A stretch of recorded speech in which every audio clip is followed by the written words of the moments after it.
पूर्व मुख्यमंत्री हरीश रावत के खिलाफ क्या कांग्रेस में अब विद्रोह छिड़ चुका है? क्या हरीश रावत कांग्रेस में बिल्कुल अकेले पड़ गए हैं? क्या हरीश रावत की सुनने वाला समझने वाला कोई नहीं है? ये सवाल इसलिए उठ रहा है क्योंकि हरीश रावत का जो लंबा राजनीतिक अनुभव रहा, लंबा राजनीतिक करियर रहा है, उसमें उनके बहुत सारे सहयोगियों का भी योगदान रहा हरीश रावत को हरीश रावत बनाने में। इसका जिक्र वो बार बार करते भी रहते हैं। लेकिन अब धीरे धीरे हरीश रावत के तमाम करीबी जो हरीश रावत की मजबूती माने जाते रहे, वो अब हरीश रावत से कांग्रेस से किनारा कर रहे हैं। इसमें एक नाम जोत सिंह बिष्ट का भी है, जो धनौल्टी से विधानसभा का चुनाव कांग्रेस के टिकट पर लड़े, हार गए और अब उन्होंने आम आदमी पार्टी ज्वाइन कर ली है। वो आम आदमी पार्टी के नेता बन चुके हैं। हालांकि जोत सिंह बिष्ट के इस्तीफे को हरीश रावत ने अस्वीकार किया था और यह भी कहा था कि वो अपना इस्तीफा वापस ले, कांग्रेस में काम करते रहें, लेकिन ऐसा नहीं हुआ। जोत सिंह बिष्ट ने हरीश रावत की बात नहीं सुनी, नहीं मानी और इसके बाद ये संकेत लग रहे हैं कि धीरे धीरे कुछ और नेता भी हरदा से किनारा करेंगे।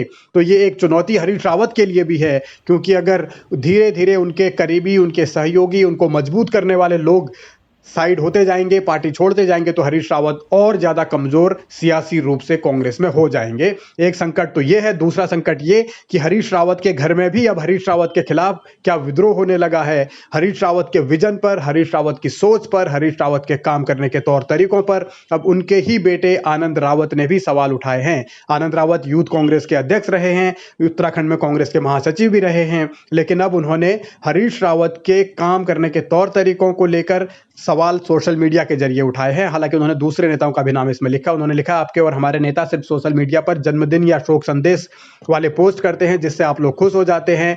और ये भी उन्होंने लिखा है कि उनके पिताजी ने उनके चिंतन को हमेशा एक नेता की तरह सुना, शायद उन्होंने येड़ा समझा। तो आनंद रावत का ये तर्क एक किस लिहाज में है, ये बहुत गंभीर मसला है। राज्य में वो युवाओं के बीच रहते हैं, खुद को राजनीति में स्थापित करने की कोशिश भी कर रहे हैं। विधानसभा का टिकट उन्हें अब तक नहीं मिला, लेकिन अब उनकी नाराजगी जिस तरीके से खुलकर उत्तराखंड के नेताओं को लेकर और हरीश रावत को लेकर भी आई है, तो ये बतलाता है कि कांग्रेस में अलग अलग तरीके के अब जो संकट है वो आते रहेंगे। वो स्किल और कम्युनिकेशन को सफलता का आधार मानते हैं। इसके लिए उन्होंने ये कहा कि उत्तराखंड में 72 पॉलिटेक्निक और 48 ITI भी हैं और उत्तराखंड सबसे ज्यादा युवा तैयार भी करता है जो स्किल्ड हैं, लेकिन उत्तराखंड के युवाओं को पैसा नहीं मिलता।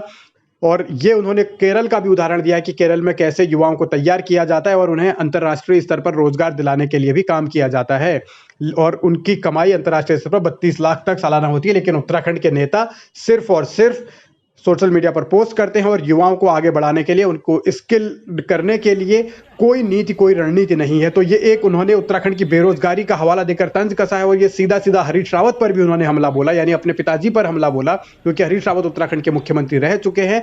और इन परिस्थितियों में सवाल ये कि कांग्रेस के भीतर ये विद्रोह कहां जाकर थमेगा।